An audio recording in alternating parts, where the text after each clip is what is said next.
Hello friends, I am Dr. Ashok Kandhare. I am presenting here a presentation titled Life a Holistic View. This is the title of my presentation. So in this presentation I am going to discuss something about life in general. So therefore this is a holistic view of life.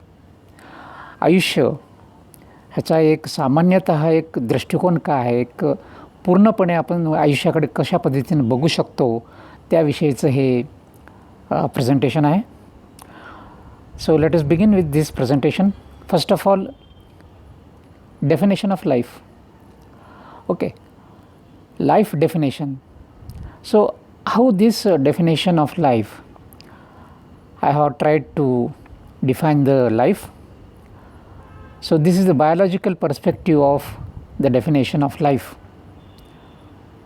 The definition of life in biological terms is, it is a complex organization of biomolecules expressed in terms of birth, development, metabolism, reproduction, senescence and death. Okay, so this is the definition of life in simpler terms and simpler words. So this definition explains the biological perspective. हा आपल्या जीवनाचा एक थोडक्यात एक दृष्टिकोन आहे, जैविक दृष्टिकोन म्हणू आपण ह्याला.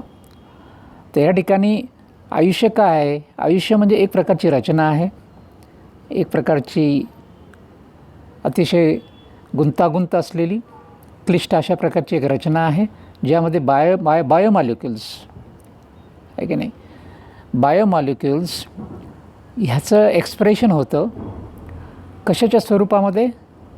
जन्म, त्यानंतर वाढ, त्यानंतर चयापचयाची क्रिया, त्यानंतर पुनरुत्पादन, त्यानंतर ओल्ड एज किंवा म्हातारपण आणि शेवटी मृत्यू.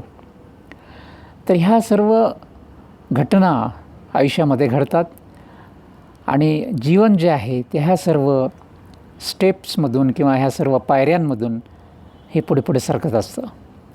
So this is the definition, a biological perspective of life. त्यानंतर ही जी डेफिनेशन आहे ह्याचं थोडक्यात आपल्याला सारांश रूपाने जर मांडायचं झालं तर असं सांगता येईल की it is expression of exchange of matter and energy. Okay, so this is the brief definition of life. So in nutshell, life is put in these words. It is expression of exchange of matter and energy. तर या ठिकाणी आयुष्य म्हणजे थोडक्यात काय आहे तर exchange आहे, देवाणघेवाण आहे. So here we have to emphasize this word, exchange. So exchange of what? Matter and energy. So therefore we have to emphasize the word exchange. Okay, so exchange means there is a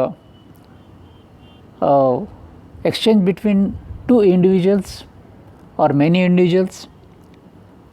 वेगवेगळ्या प्रकारच्या सजीवांमध्ये देवाणघेवाण चालू असते. सजीवांमध्ये आणि निर्जीवांमध्ये पण देवाणघेवाण होते. त्यामुळे exchange is the basis of life. So exchange of matter and energy.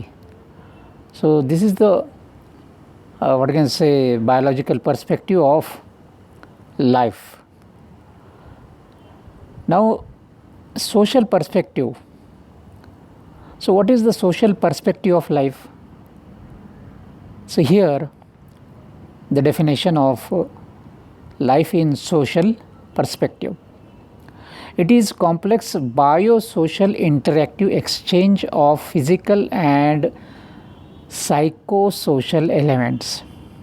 Okay, it is a complex biosocial interactive exchange of physical and psychosocial elements. So here the exchange is there, isn't it? Interactive exchange is there.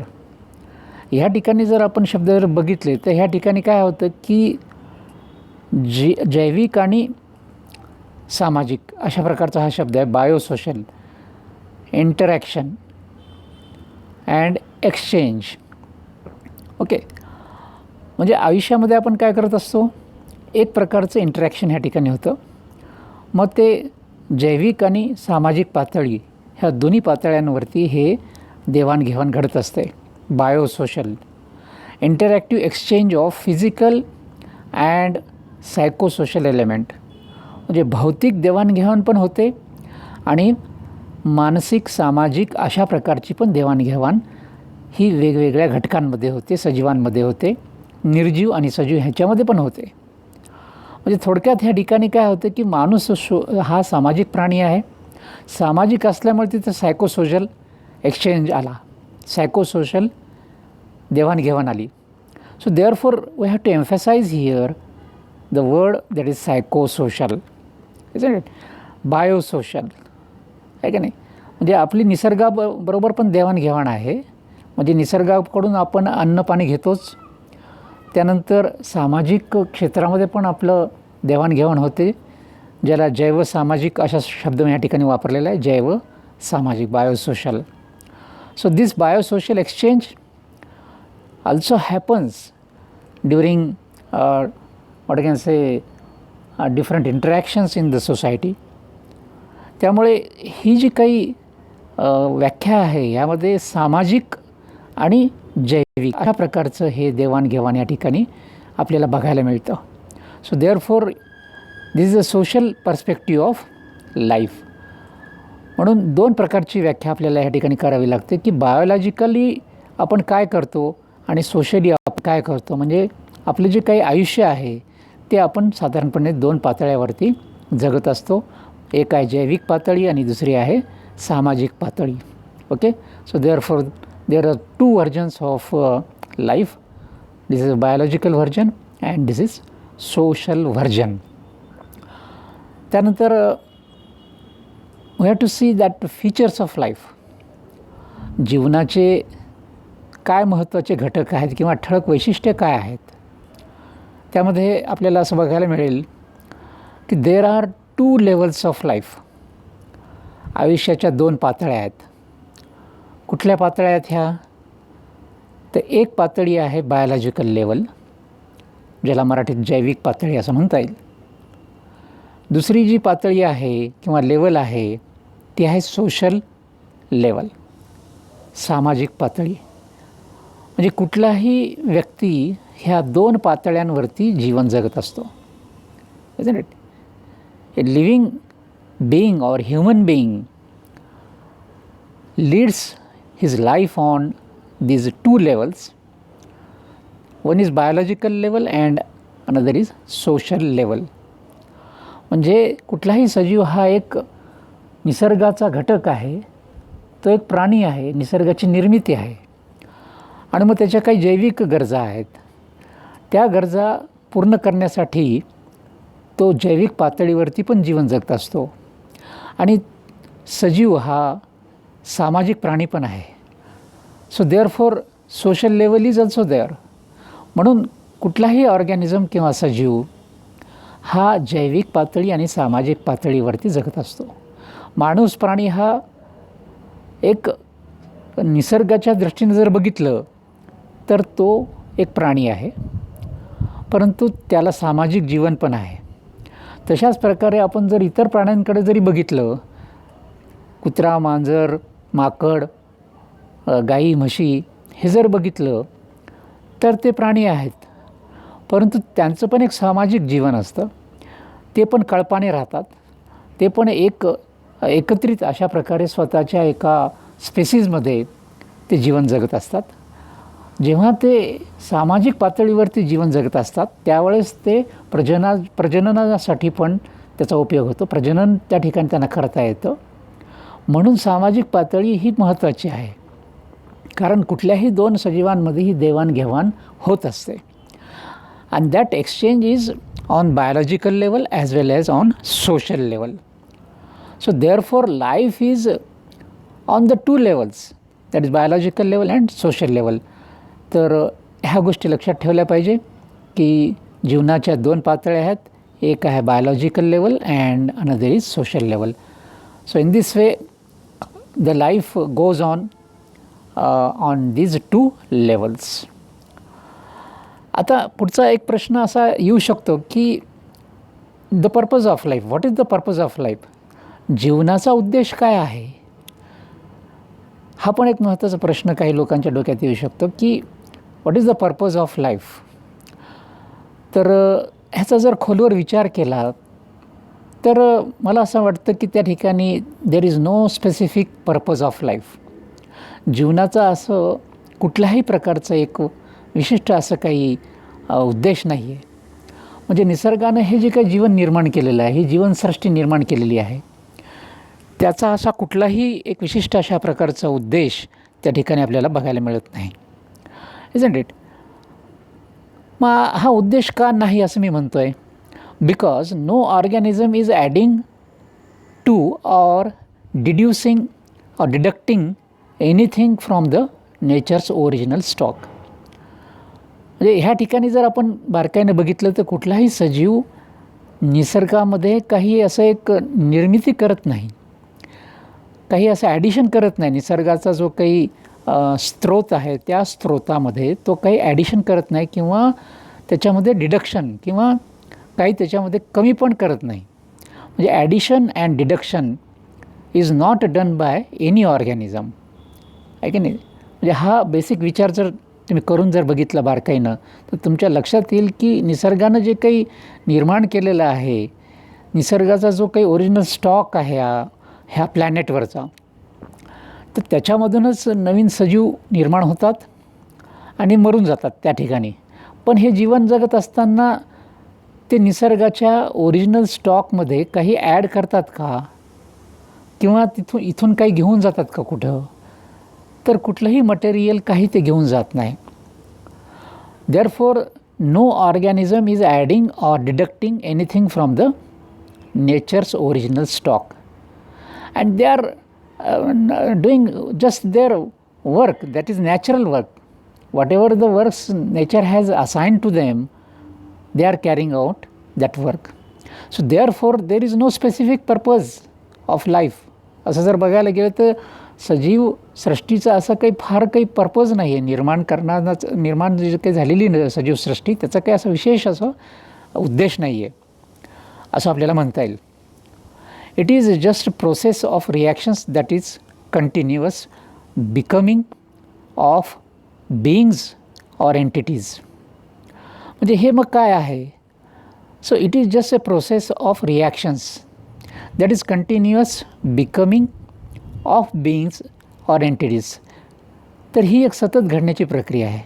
निसर्गामध्ये material आहे, निसर्गामध्ये वेगवेगळे शक्ती आहेत, forces आहेत, and these materials under the different forces that is gravitational forces, wind force, then water force is there, isn't it? This radiant energy is there. So all these forces are acting on the material and spontaneous reactions are taking place, isn't it? So therefore every living being is in the mode of becoming, isn't it? म्हणजे घडण्याची ही सतत घडण्याची प्रक्रिया आहे. कुठलाही सजीव हा जन्माला येतो तर तो बालपणापासून वाढत जातो आणि त्याची वाढ होत राहते आणि एक दिवशी तो मृत्यू पावतो. परंतु ही मृत्यू काही जन्म झाल्या लगेच तो मृत्यू पावत नाही, तर त्याची घडण्याची प्रक्रिया आहे आणि ते घडत जातो आणि हळूहळू तो वयोवृद्ध होत शेवटी तो मृत्यू पावतो. म्हणजेच ह्या ठिकाणी आपल्याला लक्षात येईल की बर्थ अँड डेथ ह्याच्यामध्ये जी काही घडण्याची प्रक्रिया आहे that is a process. And that process is taking place. So it is a continuous process. It is of becoming, that is creation and becoming and destruction. So creation, destruction, and in between creation and destruction there is a process of becoming, isn't it? So therefore becoming of beings or entities, म्हणजे ह्या पृथ्वीवरती जे काही अस्तित्वात आहे ते सर्व घडण्याच्या प्रक्रियेमध्ये असतं. So it is in the a kind of process. म्हणून हे जे आहे purpose of life, so there is no specific natural purpose of life, isn't it? Social purpose may be there, but there is no natural purpose of life. So this is the thing. Now let us see the biological life features. So what are the biological features of the life? So birth, as you know, birth, janma. So the birth, in other words we can say it is a composition, that is construction. Material is stored in new life. So construction, isn't it? Birth is nothing but a construction. तर जीवन म्हणजे त्या ठिकाणी आपण असं म्हणू शकू की एक प्रकारची तयार होण्याची प्रक्रिया आहे, किंवा ही घडण्याची प्रक्रिया आहे, किंवा it is a process of construction, isn't it? So construction, birth is nothing but a composition. Okay. Another process, that is death, opposite to birth. Okay, so death is nothing but decomposition or destruction. Material is dispersed in the surrounding. So what is happening in birth? There is construction and material is stored in new life, in an individual, isn't it? So what is death? Death is dissolution, decomposition or disconstruction or dismantling of the constructed life. So material is again dispersed in the surrounding. म्हणजे या ठिकाणी construction होतं बर्थच्या साह्यानं आणि destruction होतं डेथच्या साह्यानं. म्हणजे जन्मामुळे काय होतं, एक सजीव निर्माण होतो, त्याचं या बायोमॉलिक्युल्सची त्या ठिकाणी बांधणी होते, आणि डेथ म्हणजे त्याचं ते बांधलेलं जे काही बायोलॉजिकल मटेरियल आहे त्याचं डिस्ट्रक्शन होतं. सो बर्थ अँड डेथ हे दोन आहे. त्यानंतर life is need based. Okay, life is need based entity, different requirements are sought. तर जीवन हे काय आहे, हे एक गरज आधारित अस्तित्व आहे असं आपल्याला म्हणता येईल, आहे की नाही. जीवनामध्ये विविध प्रकारच्या गरजा आहेत. म्हणजे जन्माला आल्यानंतर अन्न पाण्याची गरज आहे, त्यानंतर सुरक्षेची गरज आहे की नाही, त्यानंतर रिप्रोडक्शनची किंवा पुनरुत्पादनाची गरज आहे, किंवा त्याला आपण लैंगिक गरज म्हणू, ती गरज आहे. आणि विविध प्रकारच्या रिक्वायरमेंट्स आपल्याला लागतात. त्यामुळे लाईफ इज नीड बेस्ड असं आपल्याला म्हणावं लागेल की it is a need based entity, different requirements are sought. हे एक महत्त्वाचं कॅरेक्टर आहे. त्यानंतर life show genetic similarity and variation, basic similarity and superficial variation. If you observe an individual or organism very carefully, you will find that there is a genetic similarity within the species. म्हणजे एका प्रकारचे जे काही सजीव आहेत त्याच्यामध्ये एक basic अशा प्रकारची, मूलभूत अशा प्रकारची सारखेपणा आहे किंवा सिमिलॅरिटी आहे, आणि त्याच वेळेस विविधता पण आहे. म्हणजे उदाहरण द्यायचं झालं तर मानव हा जो प्राणी आहे, मानवाची जी प्रजाती आहे, ही मानवाची प्रजाती बेसिकली माणूस हा एकमेकांशी सारखाच दिसतो, म्हणजे एकमेकांसारखाच आहे की नाही.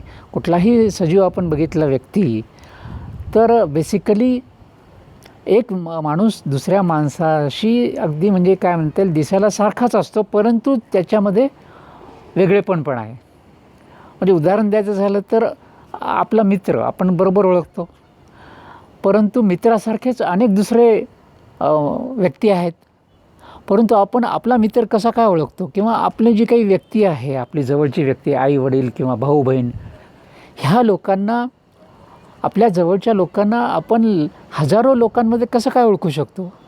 हजारो माणसंच आहेत, परंतु त्या हजारो माणसांमध्ये आपलं जे कोणी मित्र किंवा आपलं भाऊ किंवा बहीण किंवा आई किंवा वडील जो कोणी व्यक्ती असेल त्याला आपण कसं काय शोधू शकतो, आहे की नाही. म्हणून मानवामध्ये बेसिक सिमिलॅरिटी आहे, परंतु त्याच वेळेस विविधता पण आहे, वेगळेपण आहे. So therefore genetic similarity and variation is the basic in life. Okay, so basic similarity is there and superficial variation is there. म्हणजे मूलभूत समानता आहे किंवा मूलभूत एकसारखेपणा आहे आणि वरवरचा विविधपणा पण आहे. म्हणजे चेहऱ्यांमध्ये विविधता आहे. बेसिक सिमिलॅरिटी म्हणजे कशी, तर बेसिक स्ट्रक्चर सर्व मानवाचं सारखंच आहे. म्हणजे डोका आहे, डोळे आहे, हातपाय आहे की नाही. त्यानंतर चालण्याची जी ढब आहे ती एकमेकासारखीच आहे. हे सगळं बेसिक सारखं आहे, परंतु सुपरफिशियल व्हॅरिएशन इज देअर. म्हणजे चेहरे वेगळे आहेत आहे की नाही. आपण प्रत्येक व्यक्तीला ओळखू शकतो की हा व्यक्ती वेगळा आहे, तो व्यक्ती वेगळा आहे. त्यामुळे basic similarity and superficial variation is there. तर हे एक बायोलॉजिकल फीचर आहे आयुष्याचं. त्यानंतर genes are basics to the phenotype, physiotype and psychotype of living being. तर ह्या ठिकाणी जीवशास्त्रामध्ये जीन्स हा शब्द आहे, ज्याला मराठीमध्ये जनुक असं म्हणतात. So therefore genes are basis, okay, they are basic to the phenotype, physiotype and psychotype. म्हणजे फिनोटाईप म्हणजे बाहेरून दिसणं, फिजिओटाईप म्हणजे आतमधल्या चयापचयाच्या क्रिया आणि सायकोटाईप म्हणजे मानवी स्वभाव. तर हे सर्व जीन्सनी कंट्रोल केलेलं असतं. मानवी शरीरामध्ये जीन्स असतात, त्याला मराठीमध्ये जनुक असं म्हणतात. And that genes plays vital role. They construct all these things, external appearances, internal metabolism and what can say the psychological features. ह्या सगळ्या जे काही बाबी आहेत ह्या जीनच्या कंट्रोलमध्ये असतात. So therefore gene is the basic. Okay, phenotype म्हणजे बाहेरून एखादा सजीव कसा दिसतो ते, त्या सजीवाच्या शरीरामध्ये चालणाऱ्या विविध प्रकारच्या चयापचयाच्या क्रिया आणि तो जो सजीव आहे तो कसा वागतो, ह्या सर्व गोष्टी जीन्सनी कंट्रोल केलेल्या असतात, जनुकांनी कंट्रोल केलेल्या असतात. So therefore genes are basic to the life. तर हे काही बायोलॉजिकल फीचर्स आहेत लाईफचे. त्यानंतर आणखी काही बायोलॉजिकल फीचर्स आहे. त्यामध्ये life has exchange or swapping, देवघेव. हे जे देवघेव आहे, एक्सचेंज आहे, किंवा त्याला शब्द आपण ह्या ठिकाणी वापरलेला स्वॅपिंग. हे जे देवघेव कशामध्ये आहे, अबायोटिक अँड बायोटिक फॅक्टर्समध्ये आहे. म्हणजे अबायोटिक म्हणजे निर्जीव सभोवतालचा परिसर आणि बायोटिक म्हणजे सजीव सभोवतालचा परिसर. म्हणजे सभोवताली आपल्या निर्जीव पण परिसर आहे आणि सजीव पण परिसर आहे. आता निर्जीव परिसर म्हणजे काय, हवा, पाणी, दगड, धोंडे आहे की नाही, माती, ह्या सगळ्या निर्जीव वस्तू आहेत. आणि मग आपल्या सभोवताली बायोटिक म्हणजे सजीव पण वस्तू आहेत आहे की नाही, सजीव पण आहेत. मग त्याच्यामध्ये मग मानव आला, आपल्यासारखे दिसणारे दुसरे मानव आहेत. त्यानंतर कुत्री, मांजर आहे की नाही, ही मोठमोठी प्राणी दिसतील. सूक्ष्म जीवाणू पण आहेत, वनस्पती पण आहेत. म्हणजे सभोवताली आपल्या सजीव आणि निर्जीव ह्या दोन्ही पण गोष्टी अस्तित्वात आहेत. आणि त्याच्यामध्ये एक प्रकारची देवाणघेवाण असते, एक्सचेंज असतं, स्वॅपिंग असतं. म्हणजे फॉर एक्झाम्पल आपण हवा घेतो आपल्या नाकावाटे आहे की नाही, तर ती जी हवा आहे त्याच्यामध्ये ऑक्सिजन आहे म्हणून आपण ती हवा घेतो. म्हणून आपला अबायोटिक म्हणजे निर्जीव हवेशी पण आपला संबंध आहे. तसंच आपण बायोटिक म्हणजे आपण एखादं कुत्रा, मांजर, गाय, म्हैस पाळतो. कशासाठी, तर त्याच्यापासून आपल्याला फायदा आहे. त्या कुत्र्या मांजराशी पण आपण लळा लावतो, आपण त्याच्यामध्ये मानसिकरित्या गुंततो. ही गुंतवणूक जी आहे इतर प्राण्यांशी, तर ही जैविक गुंतवणूक आहे. It is a biotic interaction. So exchange आहे म्हणजे we as a human being have exchange or swapping, त्यालाच आपण मराठीत देवघेव म्हणतो. ही निर्जीव आणि सजीव ह्या दोन्हीमध्ये होत असते. म्हणून ह्या ठिकाणी लाईफचं हे बेसिक्स आपण लक्षात घेतलं पाहिजे की exchange between living and non living things occur with the life. आहे की नाही. म्हणजे सजीव जो कोणी ऑर्गॅनिझम असेल त्या ऑर्गॅनिझमचा सजीवाशी देवाणघेवाण होते आणि निर्जीव जे काही त्याच्या भोवतालचा परिसर आहे त्याच्यामध्ये पण देवाणघेवाण होते. सो देअरफॉर देवघेव or exchange or swapping is basic to the life. Life is open system where input is there plus output is there. Okay, that is feeding and defecating. So this is also one of the important aspect of life, that is biological system. So this biological system is a open system. Open system कशाला म्हणायचं, तर ज्या ठिकाणी पेरणी आणि कापणी असते, म्हणजे input and output both things are there, such a system is called open system. So therefore life is a open system, कारण जीवनामध्ये इनपुट पण आहे आणि आउटपुट पण आहे की नाही. म्हणजे पेरणी पण आहे, कापणी पण आहे. मग इनपुट म्हणजे काय, फिडिंग, आणि आउटपुट म्हणजे काय, defecating, isn't it. So we have input and we have output in the form of defecation, isn't it. आता इनपुटला मराठीमध्ये फिडिंगला आपण काय म्हणू, की अन्न आपण घेतो आणि मलमूत्र बाहेर टाकतो. याचा अर्थ आपलं काही जीवन आहे ते ओपन सिस्टीम आहे, इजंट इट. हे सर्वच प्राण्यामध्ये होतं. जे काही सर्व सजीव आहेत, प्राणी असतील, वनस्पती असेल, त्यांच्यामध्ये हे देवाणघेवाण होते. म्हणजे input and output both are the important things. That is what you can say the most important feature of the life, isn't it? So feeding and defecating हे लक्षात ठेवलं पाहिजे. So therefore life is an open system. हे पण आयुष्याचं एक महत्त्वाचं अंग आहे. लाईफ इज टुगेदरनेस, त्याला मराठीत सहजीवन म्हटलेलं आहे. Same species and different species. Okay, so life is a togetherness. जीवन हे एकत्रितपणाचं काय म्हणता येईल लक्षण आहे. जीवन हे एकटं दुकटं असं जगल्या जात नाही. एनी लिव्हिंग बीइंग और living organism, all these organisms have their togetherness, ज्याला आपण सहजीवन म्हणू.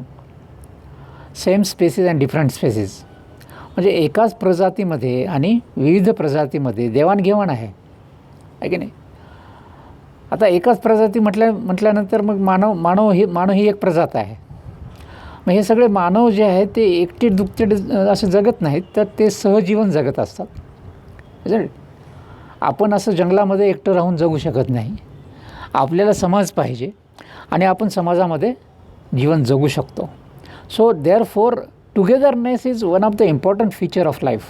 सहजीवन ज्याला आपण मराठीमध्ये म्हणतो आहे की नाही, सहवास हे आवश्यक आहे. त्याच्याशिवाय जीवन हे होऊ शकत नाही आहे की नाही. मग ते एका प्रजातीमधला सहवास असेल किंवा विविध प्रजाती एकमेकाशी संबंधित असतील.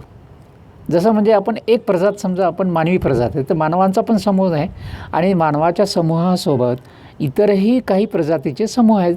जसं कुत्रा, मांजर असेल, वनस्पती असतील, ह्याच्याशी पण आपलं नातं आहे की नाही.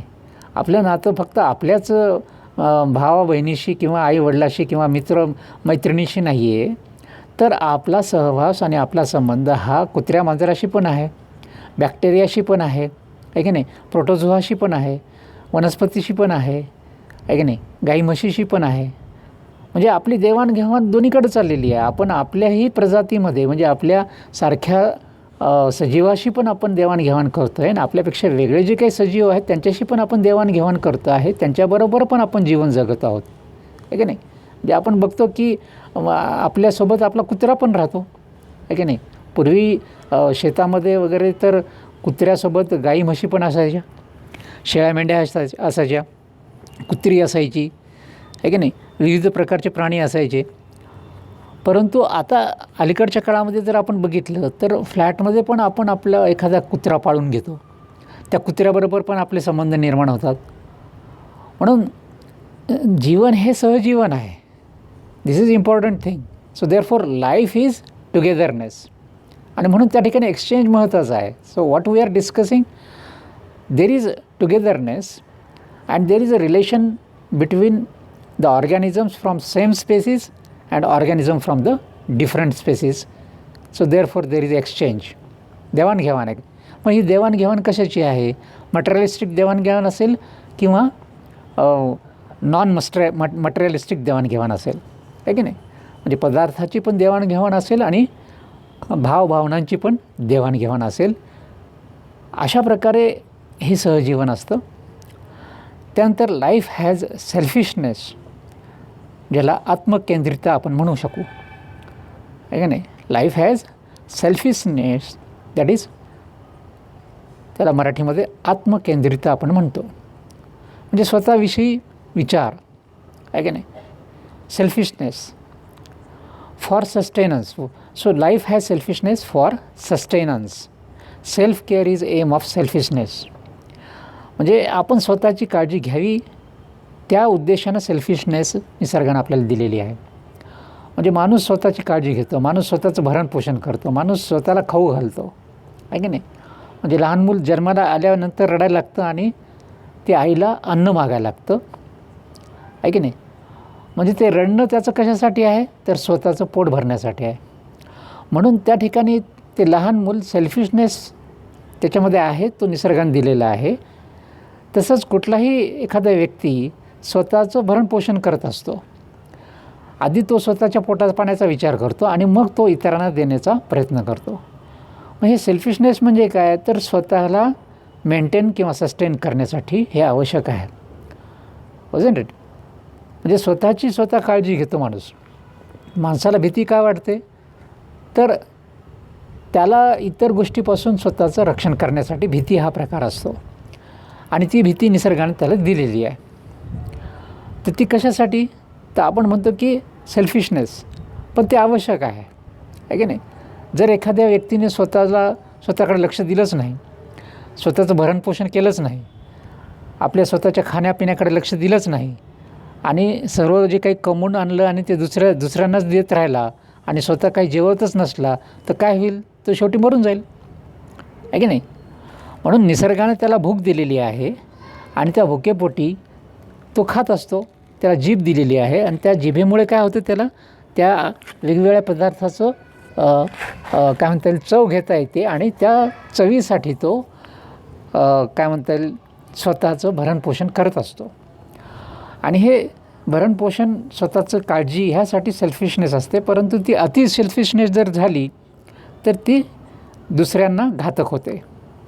म्हणून आत्मकेंद्रितता हा जो गुणधर्म निसर्गानं प्रत्येक सजीवामध्ये दिलेला आहे, ते स्वतःचं पोट भरण्यासाठी, स्वतःची काळजी घेण्यासाठी, स्वतःचं जीवन मेंटेन आणि सस्टेन करण्यासाठी असतं. So this is one of the important feature of life. म्हणून मी पुढं म्हटलेलं आहे की selfishness beyond limit is anti social. Okay, आत्मकेंद्रितता ही एका विशिष्ट मर्यादेच्या पलीकडे जर गेली, अति आत्मकेंद्रितता जर झाली, आहे की नाही, स्वार्थीपणा हा अति जर झाला, तर मग तो असामाजिक होतो, तो समाजाच्या विरुद्धात जातो, अँटी सोशल होऊन जातो तो व्यक्ती. म्हणजे त्यानं जर असं केलं की एक भाकर आहे आणि ती जी भाकर आहे ती 4 लोकांमध्ये जर वाटायची असेल, तर ती 4 लोकांना म्हणजे त्याचे समान भाग करून चतकोर भाकर 4 लोकांना ती वाटली पाहिजे. परंतु एखादा व्यक्ती जर स्वतःबद्दलच विचार करणारा असेल, तर तो काय करेल? पूर्ण भाकरी स्वतःसाठी ठेवून घेईल आणि बाकीचे राहिलेल्या 3 लोकांचा विचारच करणार नाही. मग तो काय झाला? सेल्फिश झाला, म्हणजे एक्सेसिव्ह झाला तो. खरं म्हणजे कुटुंबामध्ये एक भाकर जर असेल तर 4 व्यक्तींनी ती भाकर वाटून खाल्ली पाहिजे, चतकोर, म्हणजे सर्वांचंच भरणपोषण होईल, सर्वांचंच थोडं काय होईना पोट भरेल. परंतु तो व्यक्ती जर म्हणाला नाही मला पूर्ण भाकर खायची असेल, तर बाकीचे 3 जण उपाशी मरतील, आहे की नाही? म्हणून सेल्फिशनेस ही एका लिमिटपर्यंत पाहिजे, आहे की नाही? एक्सेसिव्ह सेल्फिशनेस जर झाली, जास्तीची म्हणजे सेल्फिशनेस किंवा स्वार्थीपणा जर झाला आणि स्वतःचंच म्हणजे वाट्याला सर्व त्यानं ओढून घेत असेल, तर ते काय म्हणतील, समाजाच्या विरोधात जाईल, आहे की नाही? So therefore selfishness beyond certain limit is anti social. Okay, तर या ठिकाणी आपण ही सेल्फिशनेस समजून घेतलं पाहिजे की selfishness is for the sustenance and maintenance of self life. Okay. But beyond certain limit this selfishness becomes anti social. मग त्या ठिकाणी भांडणं होऊ शकतात की तूच काय पूर्ण भाकरी खातो, आम्हाला नको का, आम्ही काय उपाशी राहावं का, असं वगैरे वगैरे भांडणं होण्याची शक्यता असते. तर ह्या काही गोष्टी आहेत, हे बायोलॉजिकल फीचर्स आहेत. Now another important feature of the life is pluralism. Pluralism is what is this pluralism, ज्याला मराठीमध्ये अनेकतावाद असं म्हणता येईल, प्लुरॅलिझम. आणि दुसरी जी बाब आहे ती आहे व्हॅरिएशन, ज्याला विविधता असं म्हणता येईल. ओके. प्लुरॅलिझम दॅट इज अनेकतावाद अँड व्हॅरिएशन दॅट इज विविधता. हे पण आयुष्याचे किंवा जीवनाचे महत्त्वाचे गुणधर्म आहेत, लक्षणं आहेत. सो लाईफ हॅज प्लुरॅलिझम, अनेकतावाद आहे. म्हणजे अनेक प्रकारची लोकं आहेत, आहे की नाही. म्हणजे दिसायला पण अनेक प्रकारची लोकं आहेत, माणसंच आहेत सगळी, परंतु ही माणसं दिसायला वेगवेगळी आहेत, त्यांचे वेगवेगळे चेहरे आहेत. हे दिसणे पण वेगवेगळ्या प्रकारचं आहे, दिसण्यामध्ये पण अनेकतावाद आहे. तसाच अनेकतावाद कशामध्ये आहे, म्हणजे हा जो अनेकतावाद आहे आपण एक बघितलं की ॲपिअरन्स, आहे की नाही. ॲपिअरन्समध्ये पण विविधता आहे दिसण्यामध्ये. त्यानंतर दुसरी समजा आपण विविधता जर बघितली तर वागण्यामध्ये, आहे की नाही, स्वभावामध्ये. काही लोकांचा स्वभाव वेगळा असतो, ज्याला आपण आपल्याला म्हणता येईल की स्वभावामध्ये पण विविधता आहे, आहे की नाही. म्हणजे टेम्परामेंटल व्हॅरिएशन, आहे की नाही, temperament. So temperamental variation is there. म्हणजे स्वभावामध्ये पण विविधता असू शकते आणि दिसण्यामध्ये पण विविधता असू शकते. So pluralism is there. Pluralism is nothing but अनेकतावाद. तर जीवनामध्ये अनेकतावाद आहे, विविध प्रकारचे स्वभाव असतात, विविध प्रकारचे काय म्हणता येईल लाईक्स अँड डिसलाईक्स असतात. So therefore pluralism is one of the important feature of the life, अनेकतावाद. आणि विविधता, मग हे अनेकतावाद म्हणजेच त्याची विविधता आहे की नाही. अनेक लोक आहेत म्हणून लोकांचे विविध चेहरे पण आपल्याला बघायला मिळतात, विविध स्वभाव पण आपल्याला बघायला मिळतात, विविध आवडीनिवडी पण आपल्याला बघायला मिळतात. त्यामुळे pluralism and variation is a important feature of life. आता जसं मी सांगितलं की pluralism in the form of appearance, स्वरूप, रूपामध्ये विविधता आहेत. लोक आहेत, माणसंच आहेत, परंतु विविध रंगरूपाची माणसं आहेत. म्हणजे ॲपिअरन्स, दिसण्यामध्ये विविधता आहे. कोणी उंच आहे, कोणी बुटका आहे, कोणी गोरं आहे, कोणी काळं आहे, कोणाचा चेहरा गोल आहे, कोणाचा लांबट आहे की नाही, कोणाचं नाकाची ठेवण वेगळी आहे, डोळ्याची ठेवण वेगळी आहे, केसांची रचना वेगळी आहे. सो ॲपिअरन्स आहे ना, रंगरूप, ह्याच्यामध्ये पण आपल्याला अनेकतावाद बघायला मिळतो. So pluralism is the main feature of the life. Okay. तसंच प्लुरॅलिझम आपल्याला कुठं कुठं दिसतं, टेम्परामेंट, स्वभाव पण अनेक प्रकारचे असतात. म्हणून स्वभाव हा एक आपण जर फॅक्टर बघितलं त्याच्यामध्ये व्हॅरिएशन आहे, विविधता आहे. म्हणून अनेकता आणि विविधता ह्या दोन्हीही गोष्टी जीवनाचा एक महत्त्वाचा अंग आहे. Okay. Pluralism and variation are the important features of life. So this thing we have to understand. Pluralism and variation is an important feature of life, isn't it? So pluralism in terms of appearance, pluralism in terms of temperament. Again, अनेकतावाद आणि विविधता ही appearance आणि टेम्परामेंटमध्ये आपल्याला बघायला मिळते, isn't it? तसंच आपल्याला कुठं मिळतं हे pluralism and variation. Pluralism and variation can be seen in thoughts and opinions, आहे की नाही. मतभिन्नता आपण म्हणू त्याला मराठीमध्ये, मतभिन्नता, आहे की नाही. So pluralism and variation is applicable to thoughts and opinions. So this is also one of the important feature of the life, isn't it. So there is pluralism and variation in passions and emotions, भावभावना. ह्याच्यामध्ये पण अनेकतावाद आणि विविधता आपल्याला पाहायला मिळते. अनेक प्रकारच्या भावभावना आहेत, विविध प्रकारच्या भावभावना आहेत, isn't it? So therefore pluralism and variation can be observed in passions and emotions. Okay, so this is also important feature of the life. आता हे काय आहे ह्या ठिकाणी की pluralism and variation is there. So due to pluralism and variation there is conflict of interest. Conflict होतं म्हणजे द्वंद्व होतं आहे की नाही.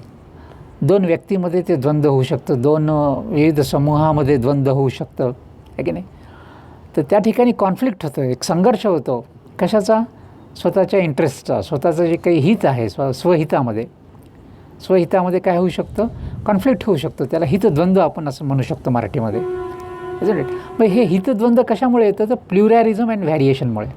Okay, since there is pluralism and variation in nature, isn't it? Pluralism and variation is the most important feature of the nature. There exists conflict of interest. So conflict of interest हा कशामुळे होतं? तर pluralism and व्हॅरिएशनमुळे. Okay, so conflict of interest occur in thoughts and opinion. विचार आणि मतप्रणालीमध्ये पण एक प्रकारचं कॉन्फ्लिक्ट होतं, एक प्रकारचं द्वंद्व होतं आहे की नाही. विविध प्रकारचे थॉट्स असतात, ओपिनियन्स असतात, आणि हे विविध प्रकारचे थॉट्स अँड ओपिनियन्स त्या ठिकाणी असल्यामुळे काय होतं? एक प्रकारचं द्वंद्व त्या ठिकाणी निर्माण होतं, isn't it. So conflict of interest is one of the important feature of life. Then there is conflict of wants and desires. इच्छा ईर्षा ह्याच्यामध्ये पण द्वंद्व होतं आहे की नाही. घरामध्ये 4 व्यक्ती असेल तर प्रत्येकाची इच्छा वेगवेगळ्या असतात, ईर्ष्या वेगवेगळ्या असतात आहे की नाही. कुणाला काय हवं असतं तर कुणाला काय हवं असतं आहे की नाही. 4 माणसांचे समूह जर एकत्र आले तर त्यांच्यामध्ये पण विविध प्रकारचे इच्छा आणि ईर्षा असतात. मग तिथं पण एक प्रकारचं द्वंद्व आणि संघर्ष आणि वाद निर्माण होतो, isn't it. So therefore pluralism and variation is responsible for all this things. Conflict of interest होतं त्या ठिकाणी, हितद्वंद्व होतं. प्रत्येकाचं जे काही हित आहे ते स्वतःचं हित जपण्याचा प्रत्येकजण प्रयत्न करत असतो, आणि त्यामुळे त्या ठिकाणी त्या हितांचं आणि त्या 2 व्यक्तीच्या हितांचं त्या ठिकाणी द्वंद्व होतं, कॉन्फ्लिक्ट निर्माण होते, isn't it. So this is applicable to passion and emotion. अनुराग आणि भावना ह्याच्यामध्ये पण द्वंद्व होतं आहे की नाही. प्रत्येकाच्या भावना, इमोशन्स ह्याच्यामध्ये पण आपल्याला कॉन्फ्लिक्ट आणि द्वंद्व आपल्याला पाहायला मिळतं. Social life actually biosocial feature. आतापर्यंत आपण हे वरचं जे काही भाग बघितला तो जैविक अशा प्रकारचा भाग होता. Now let us see the social life आहे की नाही. सामाजिक जे काही लाईफ आहे त्याच्याबद्दल आपण बघूया. Life could not be lived in aloofness or isolation. आयुष्य हे एकटं जगलं जाऊ शकत नाही आहे की नाही. आपण एकटेपणामध्ये आयुष्य जगू शकत नाही, आयसोलेशनमध्ये. म्हणजे जंगलामध्ये आपण एकटेच राहून आपलं पूर्ण आयुष्य कंटू शकत नाही. काही दिवस आपण राहू शकतो जंगलामध्ये एकटं, परंतु it is not possible to lead a entire life in aloofness, isn't it? So it is an interplay of dependence, त्याला मराठीत अवलंबन असं म्हणता येईल, इंडिपेंडन्स स्वावलंबन, अँड इंटरडिपेंडन्स त्याला मराठीमध्ये परस्परावलंबन असं म्हणता येईल. So in nutshell we can say that life could not be lived in aloofness or isolation. जीवन हे एकटं किंवा स्वतंत्र पद्धतीनं एकटेपणामध्ये आपल्याला जगता येत नाही. तर मग हे जीवन काय आहे? इट इज इंटरप्ले किंवा इंटरॅक्शन. हे इंटरॅक्शन आहे कशाचं? डिपेंडन्स अवलंबन, इंडिपेंडन्स स्वावलंबन, आणि इंटरडिपेंडन्स परस्परावलंबन. तर हे पण जीवनाचे महत्त्वाचे काय म्हणता येईल गुणधर्म आहेत, महत्त्वाचे अंग आहेत. So we have to learn it properly. So these are the important features of life: dependence, independence and interdependence.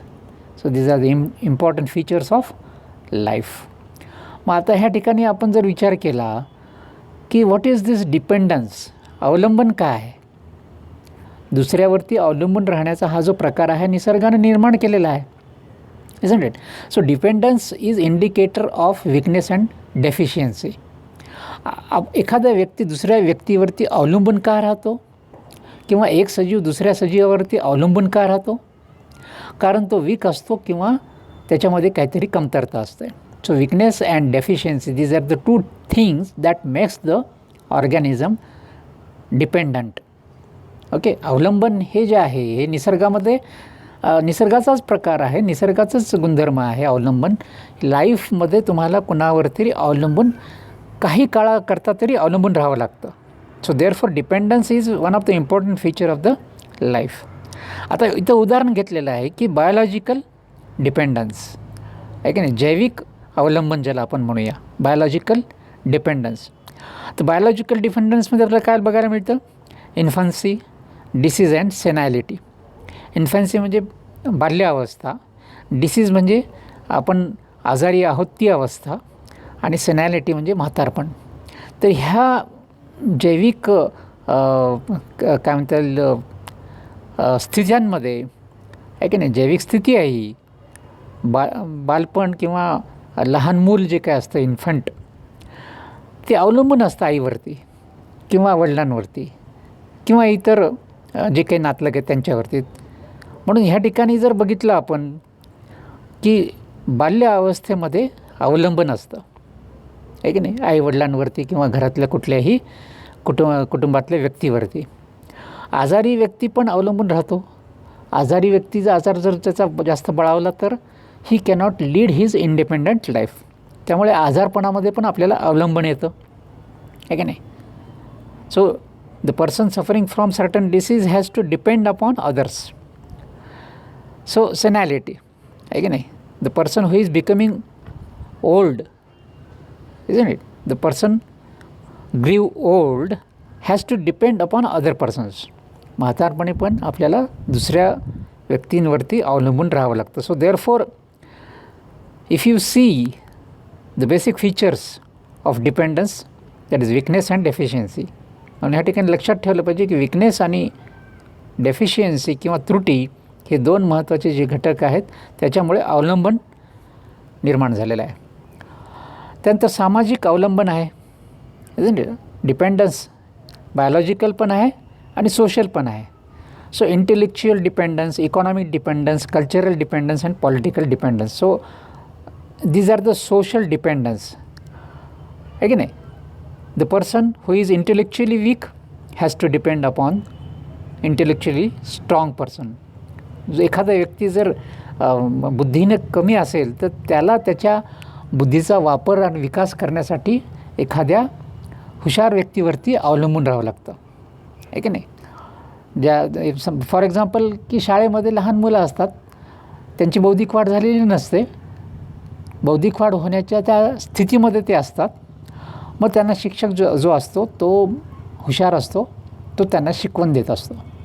घरी पण आईवडील लहान मुलांना शिकवत असतात की बाळा असं कर, असं करू नको.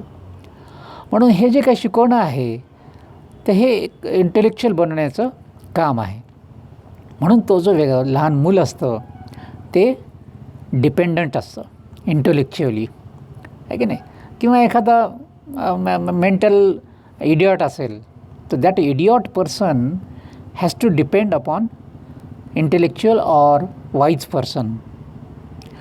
त्यामुळे डिपेंडन्स हे इंटेलेक्च्युअल पण असू शकतं. इकॉनॉमिक डिपेंडन्स, सामाजिक स्थितीमध्ये एखादा गरीब असेल, ज्याची आर्थिक स्थिती कमजोर असेल, अशा इकॉनॉमिकली वीकर पर्सनला, त्या व्यक्तीला दुसऱ्या एखाद्या आर्थिकदृष्ट्या सबळ अशा व्यक्तीवरती अवलंबून राहावं लागतं. त्यामुळे अवलंबन हे सामाजिक ह्याला पण लागू पडतं. जसं नैसर्गिक गोष्टीला पण अवलंबन लागू पडतं तसं सामाजिक बाबींना पण अवलंबन लागू पडतं. म्हणून इकॉनॉमिक डिपेंडन्स किंवा आर्थिक अवलंबन हे पण आपल्याला समाजामध्ये पाहायला मिळतं. ज्याप्रमाणे एखादा भिकारी असतो, त्या भिकाऱ्याला एखाद्या कमवत्या व्यक्तीकडे हात पसरावेच लागतात, कारण तो स्वतः कमवू शकत नाही काही कारणास्तव.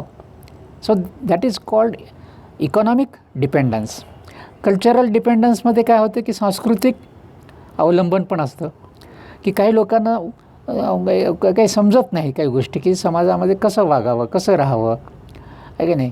समाजाचे नीतिनियम काय, समाजाची संस्कृती काय आहे ती माहीत नसल्यामुळे काय होतं, तो दुसऱ्याचा अनुकरण करत असतो.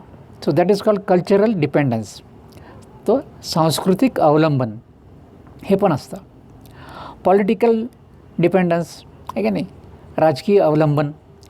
तर ज्याला पॉलिटिकल पॉवर नाही आहे असा व्यक्ती जो आहे, ज्याला राजकीय पाठबळ नाही आहे, त्याला राजकीय पाठबळ असलेल्या व्यक्तीवरती अवलंबून राहावं लागतं. So therefore these are the social dependence like biological dependence. So dependence is also one of the important feature of life. म्हणजे आयुष्यामध्ये आपल्याला कुठेतरी कोणावरती अवलंबून राहावं लागतं. It is prerequisite of independence. So dependence is prerequisite of independence.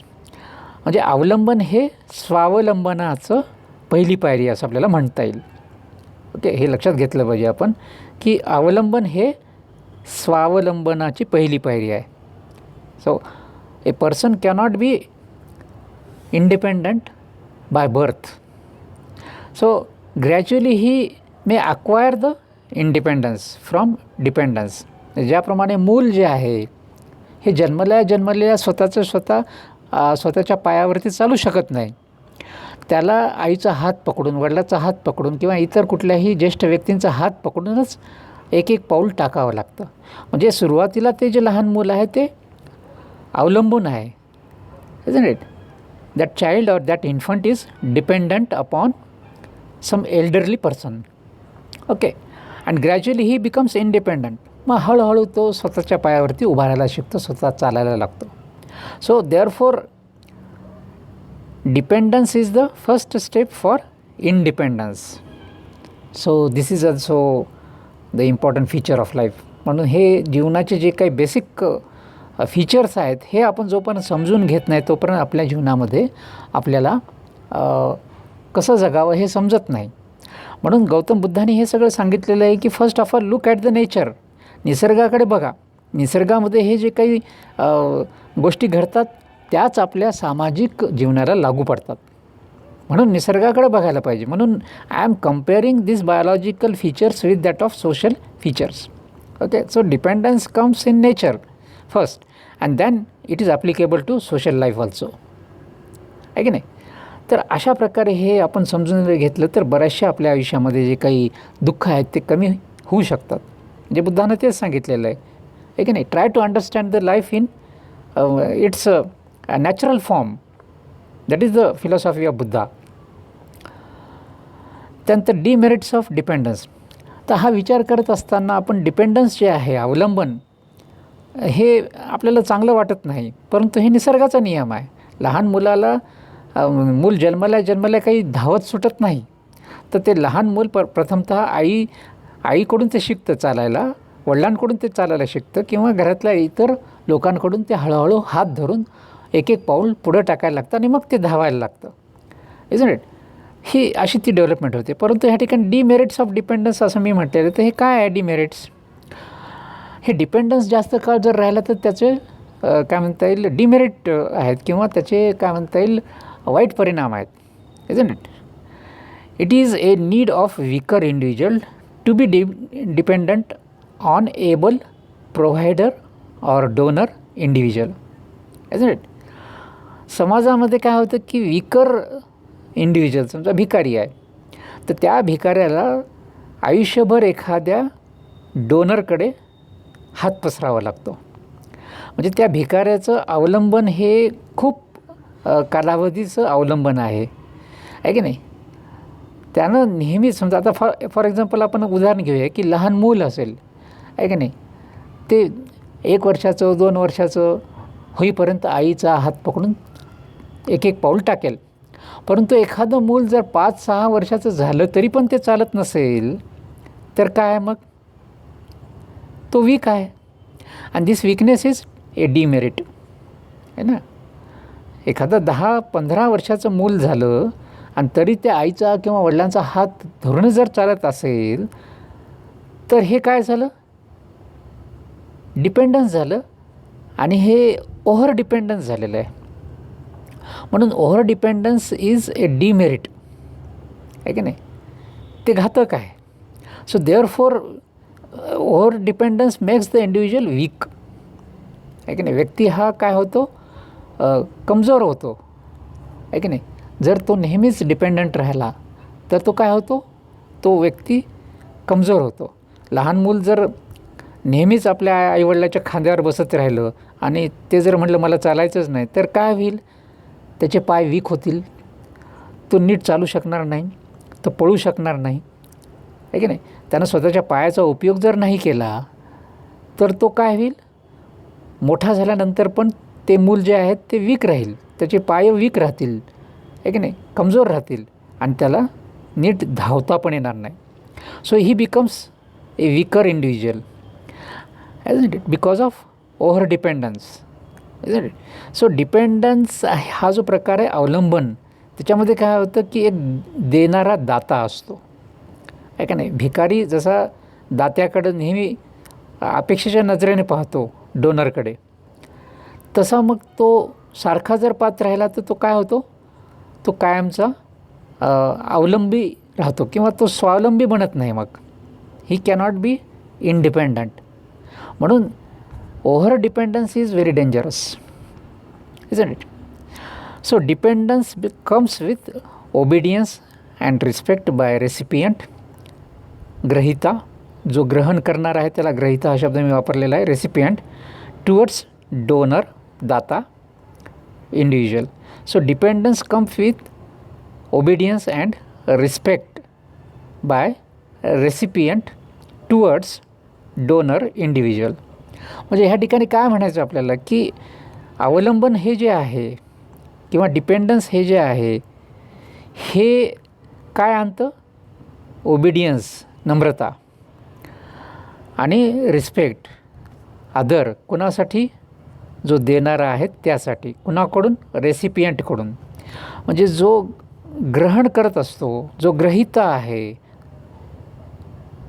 ज्याला आपण रेसिपियंट म्हणू आहे की नाही, जो ग्रहण करत आहे एखादी वस्तू, कुणाकडून, दात्याकडून, देणाराकडून, जो डोनर आहे, तर त्या डोनरच्या समोर त्याला नतमस्तक राहावं लागतं, ओबिडियंट राहावं लागतं आहे की नाही, आणि त्याला रिस्पेक्ट द्यावा लागतो.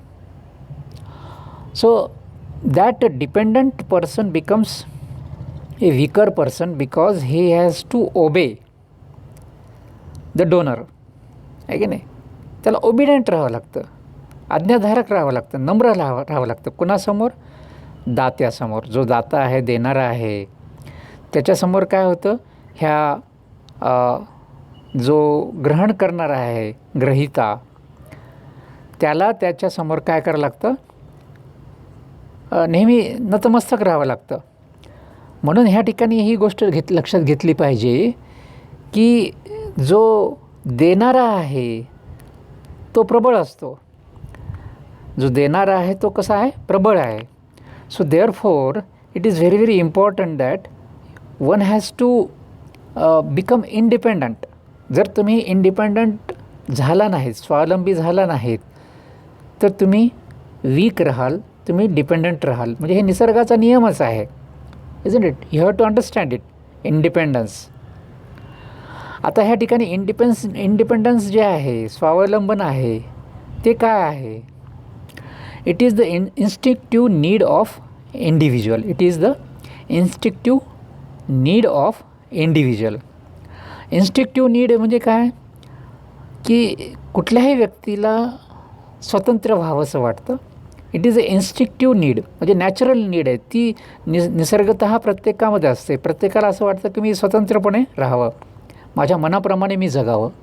So that is the instinctive need to be independent आहे की नाही. जसं लहान मूल जर आपण बघितलं की ते जसं मोठं व्हायला लागतं, वयात यायला लागतं, तेव्हा ते आईवडिलांचं ऐकायला तयार नसतं.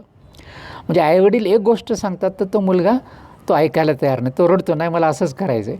मग आईवडील म्हणतात तसं करू नको, कारण तसं केलं तर तुलाच त्रास होईल. परंतु ते मूल ऐकायला तयार नसतं, कारण त्या ठिकाणी त्या मुलाला स्वतःच्या मनासारखं करायचं असतं, त्याला स्वतंत्र व्हायचं असतं.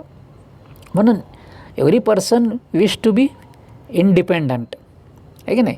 So independence is a instinctive need of an individual. कुठल्याही व्यक्तीची ही एक काय म्हणता येईल नॅचरल नीड आहे, स्वतंत्र बनणे, स्वावलंबन ओजन इट स्वावलंबन हे काय प्रत्येक व्यक्तीचं एक नैसर्गिक इच्छा असते.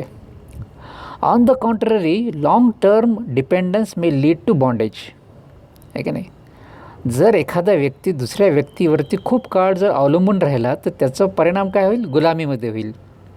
तो व्यक्ती गुलाम होऊन जाईल. कारण जसं आपण वर चर्चा केली की ह्या ठिकाणी जर दाता जो असतो देणारा, आहे की नाही, गिव्हर, डोनर और प्रोव्हायडर, तो जो असतो तो देत असतो आणि देत असतो तर ते फुकट देत नाही, तर तो अपेक्षा करतो की मी ज्याला देतो त्यानं आज्ञा माझी पाळावी. म्हणून काय होतं की जो देणारा असतो तो थोडासा स्ट्रॉंग असतो, तो मजबूत असतो. तो तो दो ज्याला देतो त्याच्यावरती तो एक प्रकारचा हक्क गाजवण्याचा प्रयत्न करतो. म्हणून the person who is dependent for long term may become a thrall or slave. आहे की नाही. म्हणून या ठिकाणी म्हटलेलं की on the contrary long term dependence may lead to bondage. आहे की नाही. जास्त काळ अवलंबन हे गुलामीमध्ये कन्वर्ट होतं, गुलामी निर्माण होते त्या ठिकाणी. तर त्यामुळे निसर्गामध्ये पण ती रचना केलेली आहे की मूल एका विशिष्ट वयापर्यंतच आईवडिलांवरती अवलंबून असतं आणि नंतरच्या काळामध्ये ते मूल स्वतंत्र होतं, स्वतः चालायला लागतं, स्वतः कमवायला लागतं आणि स्वतःचं आयुष्य जगायला लागतं. म्हणून डिपेंडन्सकडून इंडिपेंडन्स असा तो प्रवास असतो आयुष्याचा.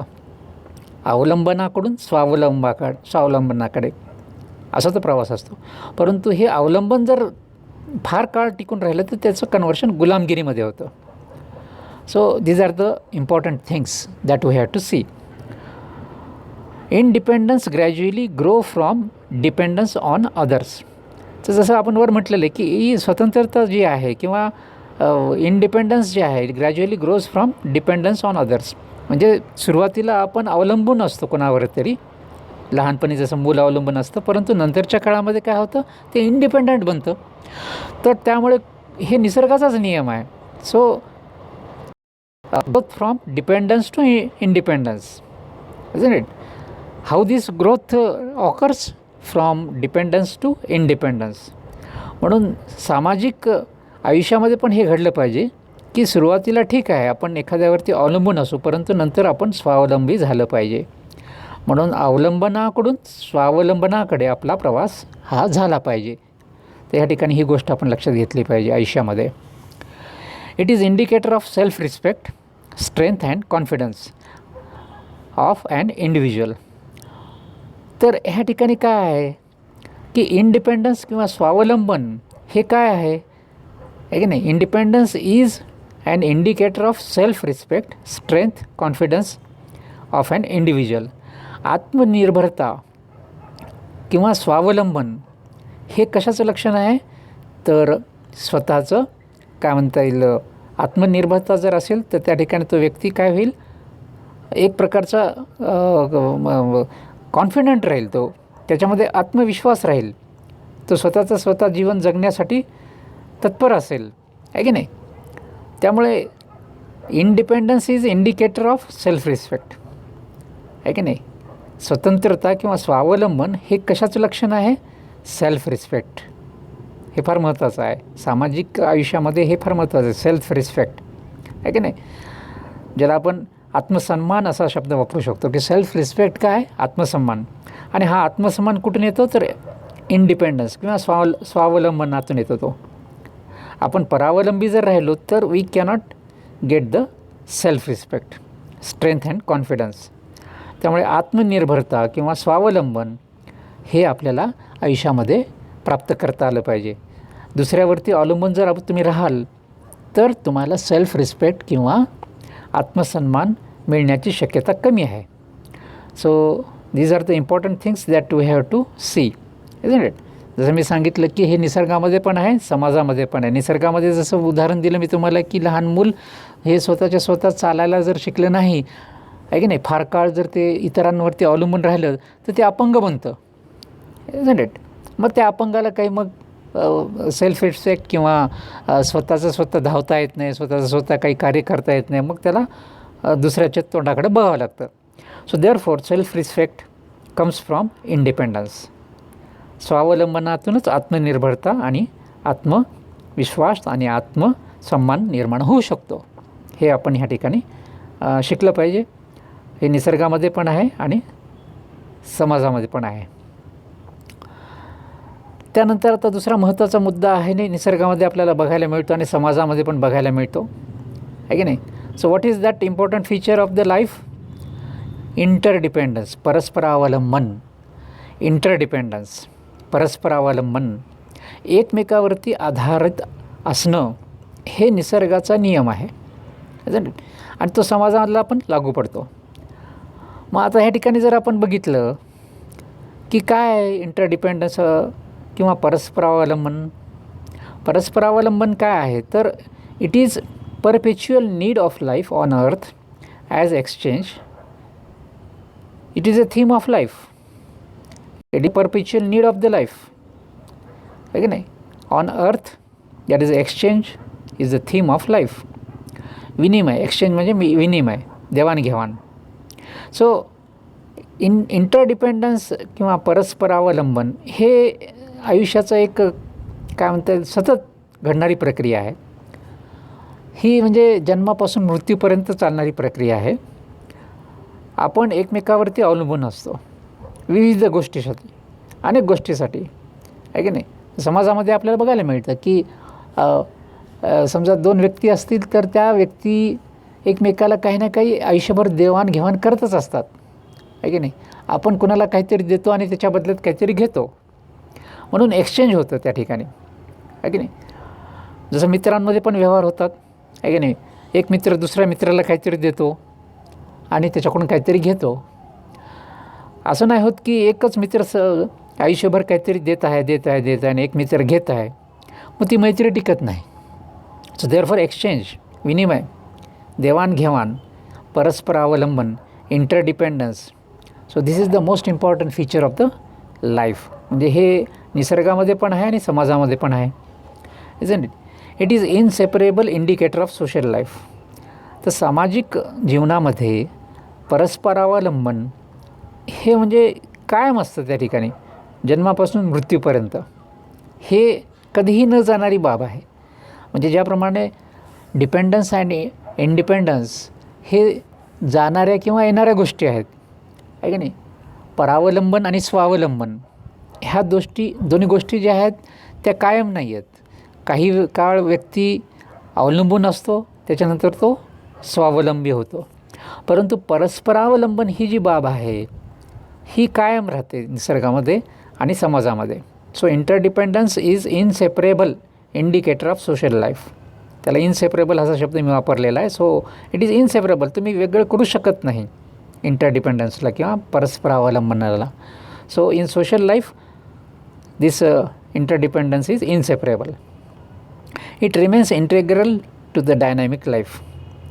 म्हणजे जे काही आपलं जीवन आहे, जे काही आपण डायनॅमिक जीवन जगत असतो त्याचा हा अविभाज्य भाग आहे परस्परावलंबन. हे कायम अगदी म्हणजे जन्मापासून मृत्यूपर्यंत ही घडणारी प्रक्रिया आहे. So it remains integral to the dynamic life, आहे की नाही. त्यानंतर it indicates interconnectivity of life. So this interdependence indicates the interconnectivity of life. तर ह्या ठिकाणी हा पण महत्त्वाचा मुद्दा आहे की इंटरडिपेंडन्स एकमेकावरती अवलंबून राहणे किंवा परस्परावलंबन हे काय दाखवतं की आपसामधलं ही एक काय म्हणता येईल कडी आहे. आपसामधला एक संबंध आहे, एक सहसंबंध आहे, इंटरकनेक्टिव्हिटी आहे की नाही. म्हणजे आपण आपल्या शेजाऱ्या पाजाऱ्याला काहीतरी देतो घेतो, आपण आपल्या नातेवाईकांना काहीतरी देतो घेतो, आपल्या मित्राला आपण काहीतरी देतो घेतो, आहे की नाही. निसर्गाकडून आपण काहीतरी देतो आणि घेतो, आहे की नाही. जसं एखाद्या प्राण्याकडून आपण काहीतरी देतो आणि घेतो, आहे की नाही. म्हणजे प्राण्यामध्ये पण आपण देवाणघेवाण करत असतो. कारण एखादा समजा फॉर एक्झाम्पल आपण या ठिकाणी जर असं उदाहरण घेतलं की आपल्याकडे एक म्हैस आहे, तर ती म्हैस आपल्याला दूध देते, पण ते दूध काही फुकट मिळत नाही. त्या म्हशीला आपल्याला चारा पाणी करावं लागतं, पाणी द्यावं लागतं, तिला फिरून आणावं लागतं, त्याचं शेण पाणी करावं लागतं, तेव्हा कुठं आपल्याला काहीतरी दूध मिळू शकतं. So this is the exchange, विनिमय, देवाणघेवाण. अँड दिस देवाणघेवाण indicates the interconnectivity of life, आहे का नाही. म्हणून आपण इंटरकनेक्टेड आहोत आपल्या आईवडिलांशी, आपल्या नातलगांशी, आपल्या सभोवतालच्या शेजाऱ्या पाजाऱ्याशी, मित्रमैत्रिणीशी.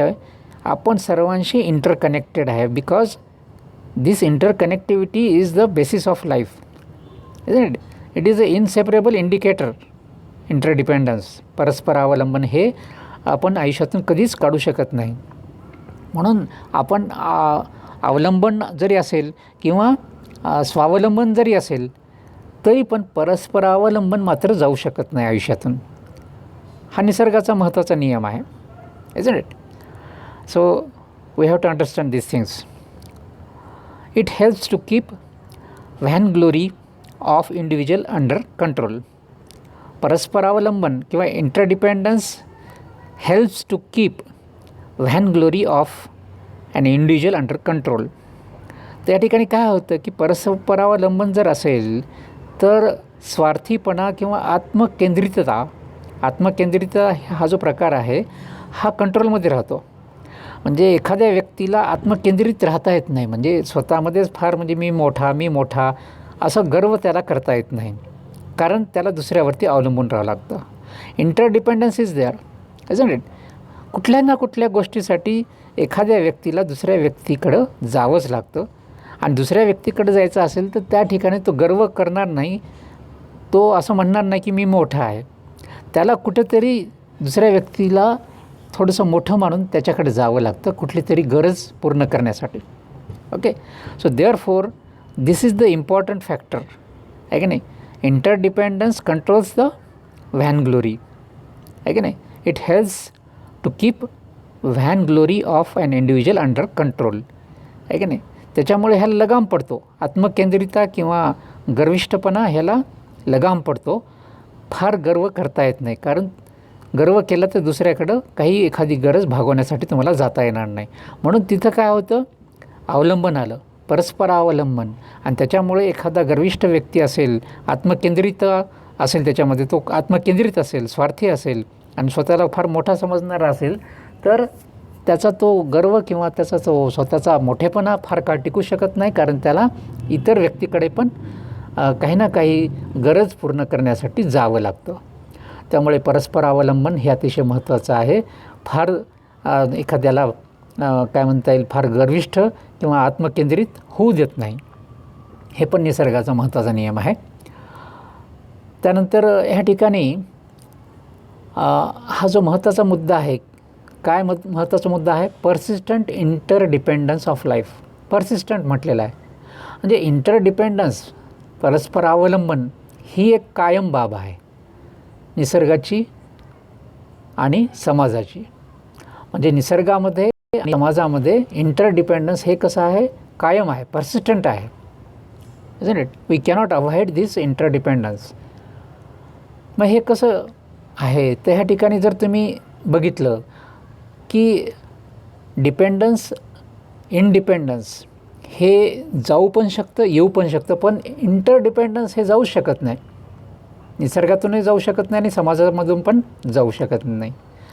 तर ते इथं कसं दाखवलेलं आहे मी. आता ह्या ठिकाणी बघा, बायोलॉजिकल नीड, जैविक गरज आणि सोशल नीड, सामाजिक गरज. आता या ठिकाणी सुरक्षा आहे की नाही. ही सुरक्षा तुम्हाला पाहिजे असते आणि ह्या सुरक्षेमधूनच आपण काय करतो, लर्निंग, शिक्षण, आहे की नाही. शाळेमध्ये जाणं ही सामाजिक गरज आहे. जैविक गरज काय, सुरक्षा आहे. तर सामाजिक गरज काय, शिक्षण आहे, लर्निंग आहे. आणि हे लर्निंग आणि ही जैविक गरज, सुरक्षा, हे इंटरडिपेंडंट आहे. आणि ह्याच्यामधूनच आपण लर्न होत असतो, शिकत असतो. जैविक गरज काय आहे ती शिकत असतो, इजंट इट. आता बायोलॉजिकल दुसरी जी नीड जर बघितली आपण, फूड, अन्न, हे अन्न मिळवण्यासाठी आपल्याला समाजामध्ये काही ना काही काम करावं लागतं. मग हे इंटरडिपेंडन्स आहे ना. अन्न हे जे काय आहे ते फुकट मिळत नाही, आहे की नाही. तिथं काही ना काही तुम्हाला कष्ट आणि कमाई करावी लागते. म्हणून मिळकत ही जी आहे ही तुम्हाला काही ना काही करावी लागते. त्यानंतर सेक्स किंवा लैंगिक गरज हे भागवण्यासाठी तुम्हाला मॅरेज आलं आहे की नाही. लैंगिक गरज किंवा पुनरुत्पादनासाठी प्रजननासाठी तुम्हाला मॅरेज हा सामाजिक प्रकार आहे. म्हणून here you have to see that in order to satisfy your sexual need and reproductive need, you need marriage, and it is related to social need. So this biological need is ultimately related to social need. म्हणून हे एकमेकाशी ही गरज जी आहे ही एकमेकाशी अशा पद्धतीने जुळलेली आहे की नाही. सोशल अँड बायोलॉजिकल नीड आहे की नाही. म्हणून ह्या ठिकाणी हा मुद्दा आपण लक्षात घेतला पाहिजे की इंटरडिपेंडन्स आहे ह्याचं. इमोशनल भावनिक गरज मग हे शेअरिंग पाहिजे. म्हणजे आपण जर दुःखी झालो तर आपण एखाद्या मित्र किंवा मैत्रिणीकडे जातो आणि आपल्या भावना त्याला सांगतो किंवा त्या ठिकाणी तुम्हाला लक्षात येईल की देर इज इमोशनल शेअरिंग आहे की नाही. भावनिक गरज आहे इजंट इट.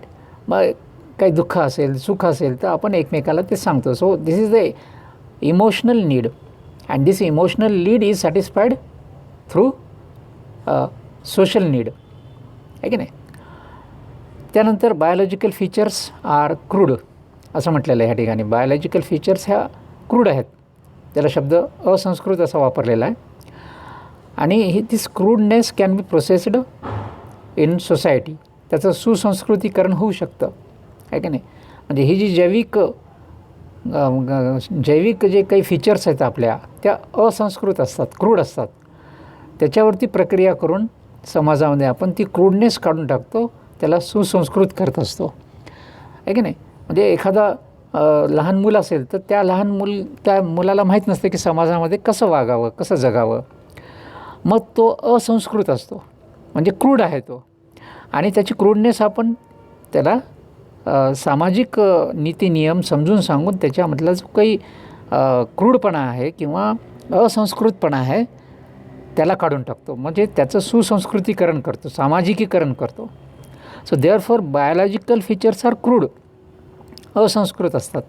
आणि त्याच्यावर संस्कार करून आपण त्याला सामाजिक बनवत असतो. म्हणून काय आपल्याला बघायला मिळतं की these biological needs are related to social needs. So biology is related to sociology. म्हणून ह्या ठिकाणी जर आपण बघितलं तर जैविक जे काही नियम आहेत ते सामाजिक नियमाला लागू पडतात. त्यामुळे बायोलॉजिकल जैविक गरजा आणि सामाजिक गरजा एकमेकावरती अवलंबून असतात. त्यामुळे ह्या ठिकाणी जर आपण होलिस्टिक व्ह्यू जर बघितलं लाईफचा तर अशा पद्धतीनं आपल्या लक्षात येईल की this is the holistic view of life isn't it. म्हणजे we live the life on the level of biology as well as on the level of society. म्हणून आपण जीवन जगत असताना काय करतो, जैविक पातळीवरती जीवन जगत असतो आणि त्याच वेळेस आपण सामाजिक पातळीवरती पण जीवन जगत असतो. So therefore these biology and biological needs and social needs are interconnected. तर अशा प्रकारे जर आपण हे जैविक आणि सामाजिक घटक जर समजून घेतले तर आपल्याला जीवन हे समजू शकतं. आणि बरेचसे जे काही मुद्दे आहेत जे आपल्याला त्रासदायक ठरतात तर त्या मुद्द्यांना आपण समजून त्याचं समाधानकारक अशा प्रकारचं उत्तर आपण मिळवू शकतो. So therefore one has to understand the features that are existing in nature and that natural needs are correlated to social needs.